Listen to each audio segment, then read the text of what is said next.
Gandhi school of સાયન્સમાં આપ સર્વ વિદ્યાર્થી મિત્રોનું હું હાર્દિક સ્વાગત કરું છું.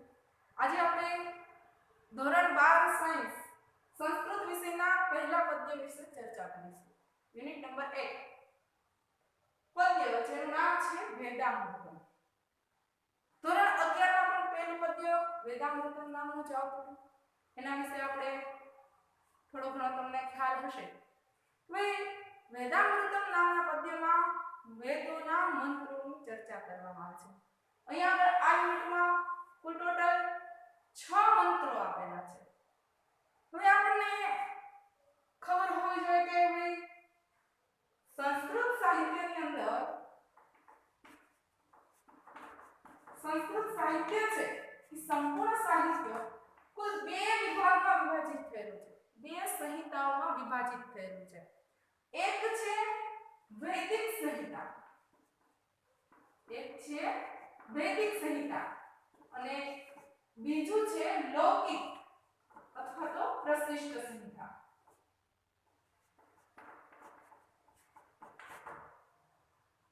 અર્વાચીન સાહિત્ય જેટલું છે, પ્રશિષ્ટ આધુનિક જેટલું સાહિત્ય છે સંસ્કૃત સાહિત્ય એ બધું લૌકિક સંહિતા કહેવાય. અને અર્વાચીન સિવાયનું વૈદિક સાહિત્ય એ વૈદિક સંહિતાઓની અંદર શેનો સમાવેશ થાય આપણે જોઈ લઈએ કે ભાઈ વૈદિક સંહિતાની અંદર 4 સંહિતાઓ અર્થાત 4 વેદો ક્રમશઃ ઋગ્વેદ, યજુર્વેદ, સામવેદ અને અથર્વવેદ આ ચારેય વેદો છે. આ ઉપરાંત બ્રાહ્મણ ગ્રંથો, આરણ્યક ગ્રંથો અને ઉપનિષદ આ 4 પ્રવૃત્તિનો સમાવેશ વૈદિક સંહિતાઓની અંદર કરવામાં આવે છે. આ સિવાયનું જેટલું પણ સાહિત્ય છે એ બધું શેમાં આવશે તો કે લૌકિક, પ્રશિષ્ટ. વૈદિક સાહિત્ય જે છે, વૈદિક સંહિતા છે એ સમજવામાં થોડી મુશ્કેલ, થોડી કઠિન, અટપટી છે. આધુનિક લૌકિક સાહિત્ય છે એ સરળ ભાષા શૈલીની અંદર લખાયેલું એટલે એને સમજવું થોડું સરળ પડી જાય છે. અત્યારના જેટલા પણ આપણે શ્લોકો, સ્તુતિ, મંત્ર, પ્રાર્થના જે કંઈ કરીએ છીએ એ બધું લૌકિક પ્રશિષ્ટ સાહિત્યની અંદર આવે. વૈદિકની અંદર તો કે જે યજ્ઞની અંદર જે કંઈ મંત્રોનું ઉચ્ચારણ થાય છે એ બધા કર્મકાંડની અંદર જે કંઈ મંત્રોનું ઉચ્ચારણ થાય છે એ બધા વૈદિક સંહિતાની અંદર છે. ખાસ એ બાબતનો પણ ખ્યાલ રાખવાનો કે ભાઈ વૈદિક સંહિતાની અંદર ચારે વેદોના જેટલા પદ્ય છે એને આપણે મંત્ર તરીકે ઓળખીએ છીએ. એને મંત્ર કહેવામાં આવે છે. આનો અર્થ એ છે કે જેટલું પણ સંસ્કૃત ભાષાની અંદર આજે આપણી પાસે સાહિત્ય ઉપલબ્ધ છે એમાં પ્રાચીનતમ જો સંસ્કૃત સાહિત્ય હોય સૌથી જૂનામાં જૂનું તો એ છે વૈદિક સંહિતા.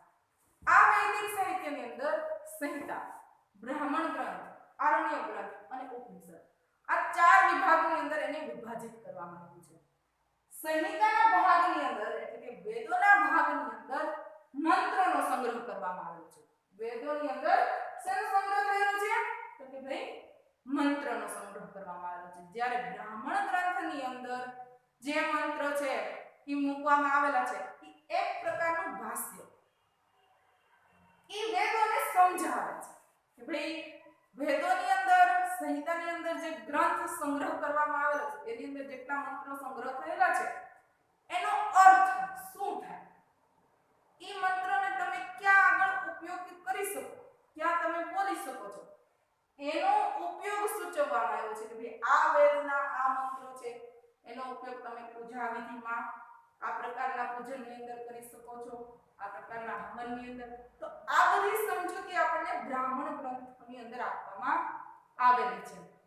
હવે અહીંયા જે વિનિયોગનો આશય આપેલો છે એ જે વિનિયોગ છે બ્રાહ્મણ ગ્રંથોની અંદર જે સૂચવવામાં આવ્યું છે કે આ મંત્ર આ જગ્યાએ તમે ઉપયોગ કરી શકો છો તો એનો આશય દૈનિક જીવનના અમુક કર્મકાંડ રોજે રોજનું જે તમે કર્મકાંડની વિધિ કરતા હોય તો કયા તબક્કે કયા પ્રસંગે કયો મંત્ર બોલવો જોઈએ એનો આશય છે એ તમને બતાવવાનો છે. બ્રાહ્મણ ગ્રંથોની અંદર તમે કયો મંત્ર છે એ કયા પ્રસંગે ઉચ્ચારી શકો એ સમજાવવામાં આવે છે. આ પરંપરામાં રહીને પ્રસ્તુત પાઠમાં દૈનિક જીવનના પ્રારંભમાં ઉપયોગી બને, રોજબરોજના જીવનની શરૂઆતમાં ઉપયોગી બને એના માટે એક પ્રણમાંજલિ, બીજું પ્રાર્થના, ત્રીજું સંકલ્પ અને ચોથું વેદોપદેશ. આવા 4 પ્રકારના શીર્ષક નીચે ઋગ્વેદ, યજુર્વેદ અને અથર્વવેદના કુલ 6 મંત્રોનો સંગ્રહ કરવામાં આવેલો છે. આ પદ્યની અંદર 6 મંત્રો છે. ઋગ્વેદ, યજુર્વેદ અને અથર્વવેદમાંથી લીધેલા છે.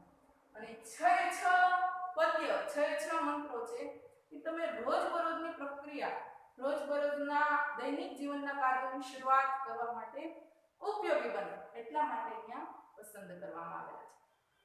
હવે રોજબરોજના જીવનનો પ્રારંભ, રોજબરોજનું જીવનની શરૂઆત ખાસ પ્રણમાંજલિથી થાય એ ઇષ્ટ, એ યોગ્ય ગણાય, એ સારું ગણાય એટલા માટે સૌથી પહેલું પ્રણમાંજલિ પ્રસંગે 2 પદ્યો, 2 મંત્રોને અહીંયા આગળ મૂકવામાં આવેલા છે.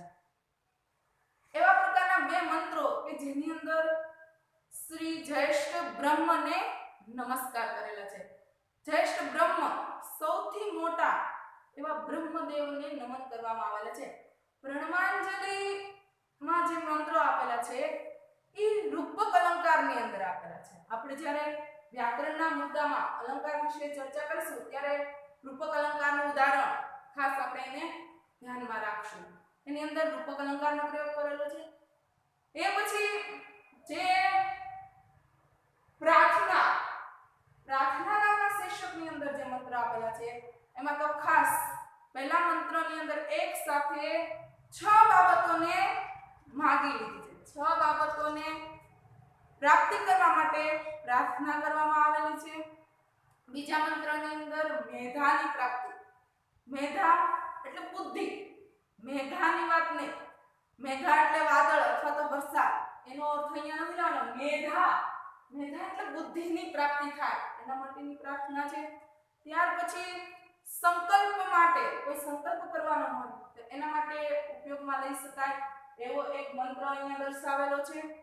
ત્યાર પછી છેલ્લે એક વેદોપદેશ, વેદો દ્વારા એક ઉપદેશ આપવામાં આવ્યો કે જે સર્વ મનુષ્યને ઉપયોગી બને, બધા જ મનુષ્યને ઉપયોગી થાય એવો એક સરસ મજાનો ઉપદેશ, તમામ મનુષ્યને લાગુ પડે એવો સરસ મજાનો એક ઉપદેશ છે અહીંયા પ્રાપ્ત કરવામાં આવ્યો છે. આ બધા વેદ મંત્રોમાં ભાવતત્વ એવું રહેલું છે કે વ્યક્તિ રોજબરોજના જીવનની અંદર કેવી રીતે તમારા જીવનમાં વેદો સંકળાયેલા છે એની સમજ છે એ અહીંથી આપણને પ્રાપ્ત થાય. આ ઉપરાંત આ ભાવતત્વ છે એની અંદર કોઈ પણ સ્થળ પર કે કોઈ પણ સમય તમે એનો ઉપયોગ કરી શકો છો.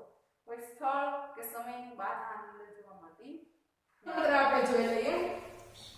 પ્રણમાંજલિ એવા શીર્ષક નીચે કુલ 2 મંત્રોનો સમાવેશ કરવામાં આવેલો છે. શરૂઆત, રોજબરોજની શરૂઆત તમે આ પ્રણમાંજલિ દ્વારા 2 મંત્રો દ્વારા કરી શકો છો.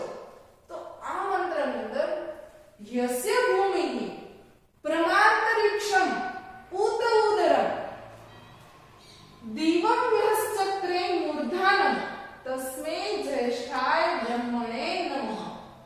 અથર્વવેદનો આ મંત્ર છે.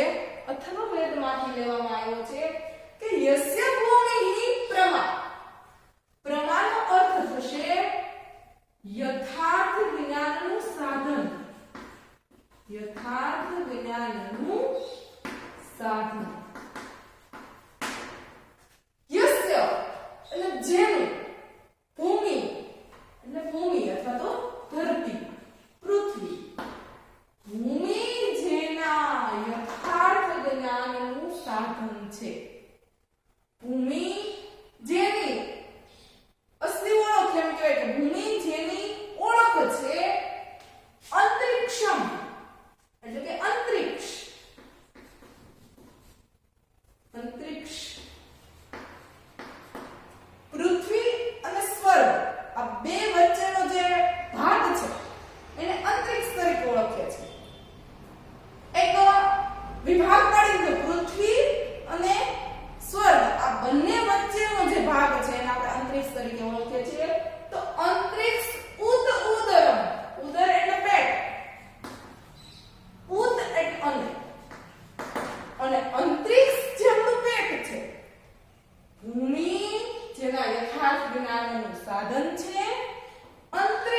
જેનું ઉત્તર છે દીવમ યહ ચક્રે મૂર્ધાન. દીવમ એટલે સ્વર્ગ અથવા તો દ્યુલોક. દ્યુલોકનો અર્થ થશે સ્વર્ગ. સ્વર્ગને યહ એટલે જેણે ચક્રે એટલે ધારણ કરવું બનાવવું. સ્વર્ગને જેણે મૂર્ધાનમ એટલે મસ્તક. સ્વર્ગને જેણે પોતાનું મસ્તક બનાવ્યું છે, મસ્તક ઉપર ધારણ કર્યું છે, તસ્મે જ્યેષ્ઠાય બ્રહ્મણે નમઃ. તસ્મે એટલે તેવા, તે જ્યેષ્ઠાય એટલે જ્યેષ્ઠ સૌથી મોટા, બધાથી મોટા હોય અને જ્યેષ્ઠ કહેવાય. તેવા સૌથી મોટા બ્રહ્મને નમસ્કાર હો, અમારા નમન હો. ફરીથી જોઈ લઈએ. ભૂમિ યસ્ય બ્રહ્મા. ભૂમિ યસ્ય બ્રહ્મા અસ્તિ. ભૂમિ જેના યથાર્થ જ્ઞાનનું સાધન છે. ઉત, ઉત એટલે અને, ઉત અંતરિક્ષમ ઉદરમ અસ્તિ. અને અંતરિક્ષ જેનું ઉદર છે, જેનું પેટ છે. દીવમ યહ, યહ એટલે જેણે, દીવમ એટલે સ્વર્ગને મૂર્ધાનમ ચક્રે મસ્તક ઉપર ધારણ કર્યું છે. સ્વર્ગને જેણે પોતાના મસ્તક ઉપર ધારણ કર્યું છે એવા જ્યેષ્ઠ, એવા સૌથી મોટા બ્રહ્મને નમસ્કાર હો. અથર્વવેદનો આ શ્લોક. બ્રહ્મને રૂપ કાપી દીધું છે. શેનું રૂપ કાપ્યું છે? તો કે ભાઈ ધરતીને. શું કીધું? તો કે ભાઈ ધરતીને એની ઓળખ, એ યથાર્થ જ્ઞાનનું સાધન. અંતરિક્ષ જે છે એને શું કીધું? તો કે એને ઉદર કીધું. એને બ્રહ્મનું ઉદર કીધું. અંતરિક્ષ છે એ બ્રહ્મનું ઉદર છે. સ્વર્ગને એને પોતાના મસ્તક ઉપર ધારણ કર્યું છે. જેણે પોતાના મસ્તકને સ્વર્ગ બનાવી દીધું છે એવા બ્રહ્મને નમસ્કાર હો. ત્યાર પછી મંત્રની અંદર એમ કીધું છે કે સૂર્ય ચક્ષુ, સૂર્ય ચક્ષુહુ ચંદ્રમઃ ચ. ચ એટલે અને, સૂર્ય એટલે સૂર્ય, ચંદ્રમા એટલે ચંદ્રમા. પુનર્નવ, ચંદ્રમા એટલે કેવો? તો કે વારંવાર નવીન થનારો. પુનર્નવ એટલે વારંવાર નવીન થનારો. ચંદ્રમા છે એ રોજ એની કળા, રોજ એની સ્થિતિ બદલાય છે. રોજ એનો એક સ્વરૂપ નથી હોતો. એટલે વારંવાર નવીન થનારો ચંદ્રમા અને સૂર્ય, જેના ચક્ષુ યસ્ય ચક્ષુ, જેના નેત્રો છે, ચક્ષુ છે. અગ્નિનમ યહ ચક્રે આસ્યમ. આસ્યમ એટલે મુખ. મુખ કોને બનાવ્યું છે? ચક્રે એટલે બનાવવું. યહ એટલે જેણે અગ્નિને પોતાનું મુખ બનાવ્યું છે. તસ્મે જ્યેષ્ઠાય બ્રહ્મણે નમઃ. તેવા જ્યેષ્ઠ બ્રહ્મને અમારા નમસ્કાર હો. અથર્વવેદનો જે આ મંત્ર પ્રણવાંજલિ નીચે જ આપેલો છે કે ભાઈ સૂર્ય ચક્ષુ, ચંદ્રમાશ્ચ પુનર્નવ.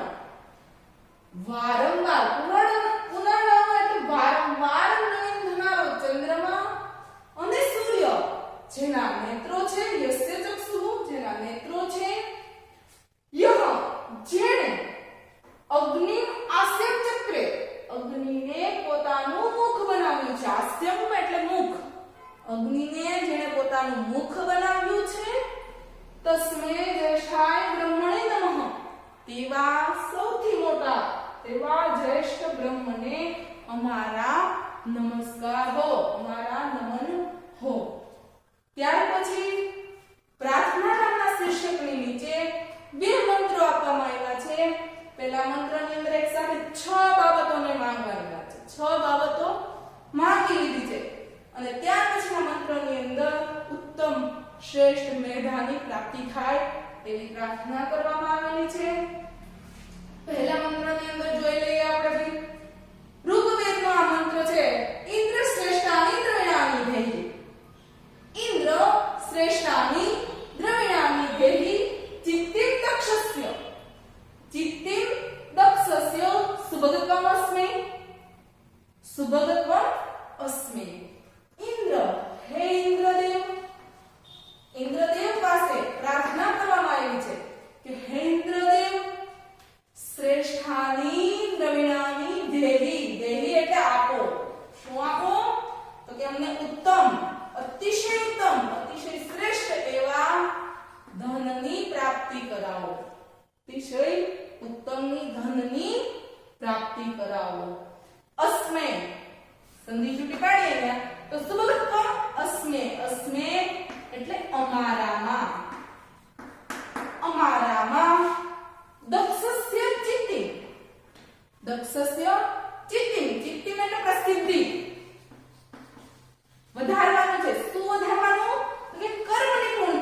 સૌભાગ્યને ધારણ કરાવો.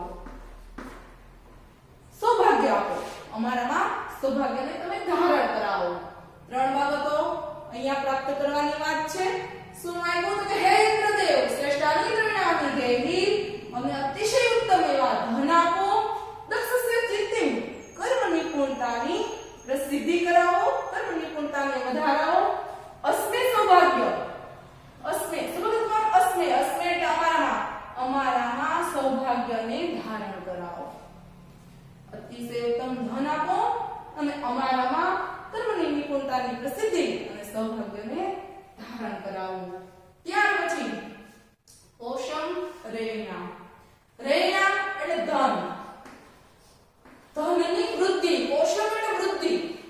તમે જે અમને ધન પ્રાપ્ત કરાવ્યું છે, તમે જે ધન આપ્યું છે એની વૃદ્ધિ કરાવો એટલે ધનવાન બનાવો.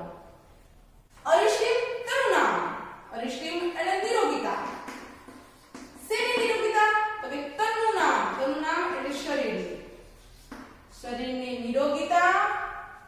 સ્વાદમાનમ વાચઃ, વાણીની મધુરતા. સ્વાદમાનમ એટલે મધુરતા, વાણીની મધુરતા. સુદિનત્વ અહમ નામ, અને અમને, અહમ નામ એટલે અમને સારા દિવસો, સુદિનત્વમ સારા દિવસો પ્રદાન કરો, સારા દિવસો આપો. ઋગ્વેદમાંથી લીધેલો આ મંત્ર ફરી વખત જોઈ લઈએ. ઇન્દ્ર શ્રેષ્ઠાની દ્રવ્યાની દેવી, હે ઇન્દ્રદેવ, અમને અતિશય ઉત્તમ એવા ધન આપો. દક્ષસ્ય ચિત્તિમ, કર્મ નિપુણતાની પ્રસિદ્ધિ કરાવો. અને અસ્મે સુભગત્વમ, સુભગત્વમ એટલે સૌભાગ્ય, અમારામાં સૌભાગ્યને ધારણ કરાવો. રેણામ પોષમ, ધનની, તમે આપેલા ધનની વૃદ્ધિ કરાવો. તનુન અરિષ્ટિમ, શરીરની નિરોગીતા. વાચઃ સ્વાદમાનમ, વાણીની મધુરતા. સુદિનત્વ અહમ નામ, અને અમને સારા દિવસો પ્રદાન કરો. ત્યાર પછીનો મંત્ર પ્રાર્થના શીર્ષક નીચે બીજો મંત્ર આપવામાં આવેલો છે. મેધામે વરુણો દદાતુ, હે વરુણ દેવ. અહીંયા વરુણ દેવને પ્રાર્થના છે. હે વરુણ દેવ, મેધામ અગ્નિ પ્રજાપતિ, હે પ્રજાપાલક અથવા તો હે પ્રજાપતિ અગ્નિદેવ. મેધામે દદાતુ, અમને શ્રેષ્ઠ બુદ્ધિ, મેધા એટલે શ્રેષ્ઠ બુદ્ધિ આપો. દદાતુ એટલે આપો, અને સારી અને ઉત્તમ બુદ્ધિની પ્રાપ્તિ કરાવો. મેઘા ઇન્દ્રશ્ચ, હે ઇન્દ્રદેવ, અહીં સંધિ છે. હે ઇન્દ્રદેવ, હે વાયુદેવ, વાયુશ્ચ એટલે હે વાયુદેવ. મેઘા ધાતા દદાતુ, હે ધાતા એટલે હે ધારણ કરતા દેવ. પરમ તત્વ હે પરમેશ્વર પરમાત્મા દેવ. મેધામ દદાતુ, મેધામ એટલે શ્રેષ્ઠ બુદ્ધિ. દદાતુ આપો. મે સ્વાહા, સ્વાહા શબ્દ તમારે 11મા ધોરણની અંદર આવ્યો હતો. એમાં પણ સ્વાહા શબ્દ છે કે જ્યારે કોઈ આહુતિ અર્પણ કરવાની હોય ત્યારે આપણે એનો ઉપયોગ કરીએ છીએ. હવન હોમ યજ્ઞ કર્યો હોય ત્યારે જ્યારે આપણે યજ્ઞની અંદર આહુતિ અર્પણ કરીએ ત્યારે સ્વાહા શબ્દ વાપરીએ. તો એનો અર્થ શું? કે આજે મેં માંગ્યું છે એના માટે હું આ આહુતિને સ્વાહા, હું આ આહુતિ અર્પણ કરું છું. મેં સ્વાહાનો અર્થ થશે હું આ આહુતિ અર્પણ કરું છું. ફરીથી આપણે મંત્ર જોઈ લઈએ કે વરુણો મેધામ અગ્નિ પ્રજાપતિ,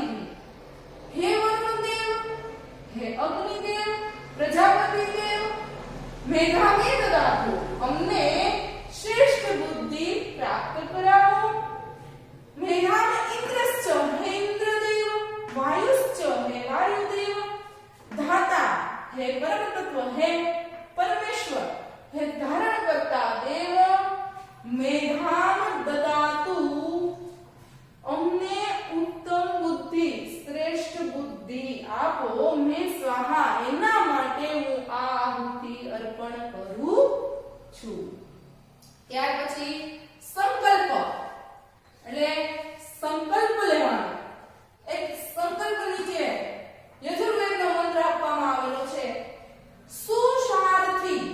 સુસારથી એટલે સારો સારથી, સારો સારથી. ઈવ અશ્વાન, અશ્વાન એટલે ઘોડો, ઘોડાઓને. ઈવ એટલે જેમ, એક સારો સારથી જેમ ઘોડાઓને દોરે છે. યમ, ય એટલે તેમ, યમ મન મનુષ્યને નિયતે, તેમ મન મનુષ્યને નિયતે એટલે લઈ જાય છે, દોરે છે. જેમ સારો સારથી, જેમ એક સારો સારથી ઘોડાને કુશળતાથી દોરી શકે છે, એમ મન મનુષ્યને દોરે છે. સારથીને ઘોડાને જ્યાં લઈ જવો હોય ત્યાં લઈ જાય, જે રીતે એને ચલાવવું હોય એ રીતે ચલાવી શકે છે. એમ મન મનુષ્યને દોરે છે. મન કે એ પ્રમાણે મનુષ્ય છે દોરે. મનને મન થાય કે ભાઈ આજે પીઝા ખાવાનું મન થયું છે, એટલે મનુષ્યને પીઝા ખાવા પડે. મનુષ્યને મન પાસે કાંઈ ચાલતું નથી. શું કામ? કારણ કે આપણે હજી આપણી ઇન્દ્રિયો ઉપર કાબુ મેળવેલો નથી. ઇન્દ્રિયો આપણી છે એનો કંટ્રોલ છે એ મન પાસે છે. મનને એમ થયું કે આજે મને સારું કંઈક ખાવાનું મન થયું છે, એટલે આપણે ખાવું જ પડે. જ્યાં નથી ત્યાં જવું જ પડે છે. ફરવાનું મન થાય તો ફરવું જ પડે છે. તો એ પ્રકારની વાત કરેલી છે કે સારું સારથી ઘોડાને દોરે છે, યમ મનુષ્યને નિયતે, તે મન મનુષ્યને લઈ જાય છે. અભિશુભી, વાજીનો એટલે પાછો ઘોડો. વાજીનો અર્થ શું થશે? ઘોડો. ઈવ એટલે જેમ, અને અભિશુભી એટલે લગામ. હવે આ લગામનો ઉપયોગ શું થાય? શેના માટે સારથી કરે? તો કે ઘોડાને કાબૂમાં રાખવા. તો કે ભાઈ લગામ વડે સારથી ઘોડાને જેમ કાબૂમાં રાખે છે, તેમ મન મનુષ્યને કાબૂમાં રાખે છે. ફરીથી જોઈ લઈએ. સુસારથી અશ્વાનૈવ, સારો સારથી જેમ અશ્વને દોરે છે, ઘોડાઓને દોરે છે. યમ મનુષ્યને નિયતે, તેમ મન મનુષ્યને દોરે છે. અભિશુભી, અભિશુભી એનો અર્થ થશે લગામ, અંકુશ. જેમ લગામ વડે વાજીનઃ ઈવ, લગામ વડે સારથી જેમ ઘોડાને અંકુશમાં રાખે છે, તેમ મન મનુષ્યને અંકુશમાં રાખે છે. આવું વ્રત પ્રતિષ્ઠમ, વ્રત પ્રતિષ્ઠમ એટલે હૃદયમાં રહેલું, હૃદયમાં રહેલું. વ્યદન જીરમ એટલે સતત યુવાન, સતત યુવાન. અજીરમ જેનું ક્યારેય મૃત્યુ નથી થતું, સતત ને સતત યુવાન છે, એવું મન. જવિષ્ઠમ, જવિષ્ઠમ એટલે અતિશય વેગવાન, સતત ચાલતું. મન છે સતત ચાલતું જ હોય, કાંઈ ને કાંઈ વિચારવાની અંદર શરૂ જ હોય, સતત ને સતત કાંઈક ને કાંઈક વિચારો થતા જ હોય. તન મે મનઃ, તન એટલે તે, મે એટલે મારું, મનઃ એટલે મન. શિવ સંકલ્પ અસ્તુ, કેવું બનો? તો કે શિવ સંકલ્પવાન. શિવ સંકલ્પવાન એટલે સારા વિચારો વાળું બનો. મનની અંદર, મનુષ્યના મનની અંદર સતત ને સતત કોઈ ને કોઈ વિચારો શરૂ જ હોય, ચાલુ જ હોય, એવું મન છે એ હંમેશા સારા વિચારો કરતું બનો. આવો એક સંકલ્પ આપેલો છે. મન ક્યારેય ખરાબ વિચારો તરફ દોરાવવું જોઈએ નહીં. આવો સંકલ્પ મનુષ્યએ લેવાનો છે. આવો એક મંત્ર આપણને યજુર્વેદમાં સમજાવવામાં આવેલો છે. ત્યાર પછી વેદોપદેશ નામનો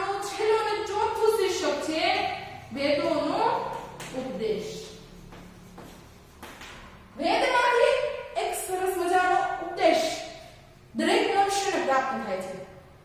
મનુષ્ય માત્ર તમામ મનુષ્ય માટે લાગુ પાડી શકાય એવો સરસ મજાનો એક ઉપદેશ છે અહીંયા પ્રસ્તુત કરવામાં આવ્યો છે. અપ્રચેતા એટલે પ્રકૃષ્ટ જ્ઞાન વગરનો, પ્રકૃષ્ટ જ્ઞાન વગરનો કે ભાઈ જેને થોડું પણ જ્ઞાન નથી, થોડી પણ સમજ નથી એવો મોઘમ અન્નમ વિંદતે. મોઘમ એટલે વ્યર્થ, નકામ. અન્નમ એટલે અન્નને. વિંદતે એટલે પ્રાપ્ત કરે છે. અપ્રચેતાઃ મોઘમ અન્નમ વિંદતે. પ્રકૃષ્ટ જ્ઞાન વગરનો અન્નને વ્યર્થ, નકામું પ્રાપ્ત કરે છે. જેની પાસે કઈ જ્ઞાન જ નથી અન્ન માટેનું, ઈ જો અન્નને પ્રાપ્ત કરે છે તો ઈ નકામું પ્રાપ્ત કરે છે. સત્યમ બ્રવીમિ, સાચું કહું છું. સત્યમ એટલે સાચું, બ્રવીમિ એટલે કહું છું. વદ ઈત, વદ છે. સહ તસ્ય, સહ એટલે તે, તસ્ય એટલે તેનો, તેનો જ વદ છે. જેની પાસે અન્ન માટેનું પૂરતું જ્ઞાન જ નથી તેનો વધ છે. સાચું કહું છું, તે તેનો જ વધ કરે છે, પોતાનો જ વધ કરે છે. શું કામ? તો કે ન અર્યમણ. અર્યમણ એટલે અર્યમા દેવતા. અર્યમા દેવતાનો અર્થ થશે કોઈ સજ્જન વ્યક્તિ. કોઈ સજ્જન વ્યક્તિ નો સખાય. સખાય એટલે મિત્ર. સજ્જનને કે મિત્રને ન પુષ્યતિ, પોષતો નથી. પોષતો નથી. જે માણસ કોઈ સજ્જન વ્યક્તિ હોય, કોઈ સજ્જન હોય, કોઈ દેવતા હોય કે કોઈ મિત્ર હોય, એને જો પોષતો નથી, એને જો અન્ન આપતો નથી, કેવલાભો ભવતી કેવલાદી. કેવલાદી એટલે એકલો ખાનારો. એકલો ખાનારો. કેવલાભો ભવતી પાપને આચરે છે. કેવલાભો ભવતી એટલે શું થશે? પાપને આચરે છે. અન્ન છે એ ખરેખર વેચીને ખાવાની વસ્તુ છે. ગમે ત્યારે કોઈ માણસ આપણા ઘરે હોય, આપણી સામે બેઠા હોય, તો આપણે એકલા બેસીને ખાવું જોઈએ નહીં. વેચીને ખાવાથી વધે. અન્નનો નિયમ છે હંમેશા વેચીને ખાવું જોઈએ. સામેવાળા વ્યક્તિ ભીખા હોય ને આપણે એકલા બેઠા બેઠા ખાઈ લેતા હોય તો એ શું ખાય છે? અન્ન નથી ખાતો, પણ શું ખાય છે? તો કે પાપને ખાય છે. પાપનું આચરણ કરે છે. એક પ્રકારનું પાપ છે.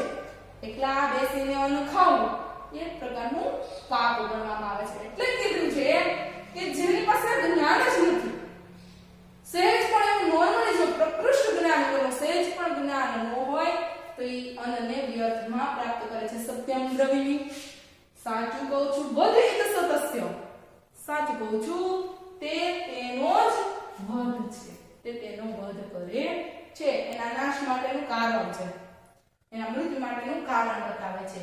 ન અરિમણ પુષ્યતિ, જે અરિમા દેવતાઓને એટલે કે સજ્જન વ્યક્તિને પોષતો નથી, અન્ન આપતો નથી. ન સખાય, એના મિત્રને આપતો નથી. કેવલાભ ભવતી, તે પાપને આચરે છે. કેવલાભ કેવો? તો કે એકલો ખાનારો. જે વ્યક્તિ, જે માણસ એકલો ખાનારો છે, હંમેશા પાપને આચરે છે. ઋગ્વેદનો આ મંત્ર છે, દરેક મનુષ્યને લાગુ પાડવામાં આવ્યો છે કે ભાઈ મનુષ્ય માત્ર અન્નને વહેંચીને ખાવું જોઈએ. એકલું ક્યારેય ખવાય નહીં. તો આ જે ઉપદેશ છે એ આપણે વેદમાંથી પ્રાપ્ત થયેલો છે.